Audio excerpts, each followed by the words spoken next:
കാര്യം നടക്കണമെന്ന് വെച്ചാൽ കാര്യം വീണ് സോപ്പിട്ടോളൂ. കാലേ വീഴൂ, കാലേ വീഴൂ.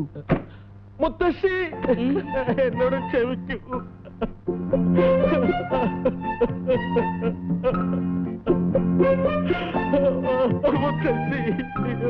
എഴുന്നേൽക്കും. ഇനി എന്തൊക്കെ പറഞ്ഞാലും നിങ്ങൾ ചെയ്ത തെറ്റിന് നിങ്ങളോട് ക്ഷമിക്കാതിരിക്കുന്ന പ്രശ്നമില്ല.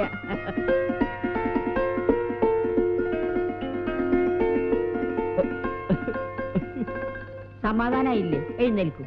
ഇല്ല മുത്തശ്ശി, ഇവിടുന്ന് എഴുന്നേൽക്കാൻ എന്റെ കുറ്റബോധം എന്നെ അനുവദിക്കുന്നില്ല. എഴുന്നേക്ക് ചേട്ടാ. എന്താ ഇത്? നിങ്ങൾക്കറിയോ, മുത്തശ്ശിയുടെ സ്നേഹത്തിന് മുന്നിൽ, ഈ വലിയ മനസ്സിന് മുന്നിൽ ഞാൻ തളർന്നു പോവുകയാണ്. സ്നേഹിച്ച് ലാളിച്ച് വളർത്തിയ സ്വന്തം പേരക്കുട്ടിയെ ഒരർത്ഥത്തിൽ ഞാൻ തട്ടിയെടുക്കല്ലായിരുന്നു. ഭൂമി ദേവിയോളം ക്ഷമയുള്ള ഈ മുത്തശ്ശിയുടെ സ്ഥാനത്ത് വേറെ വല്ലവരാണെങ്കിൽ അടിച്ചെന്റെ ഷേപ്പ് മാറ്റനല്ലേ? മതി മോനെ, നമുക്ക് കഴിഞ്ഞതെല്ലാം മറക്കാം. ഒന്ന് നോക്കിയ ഞാനാണ് തെറ്റുകാരി.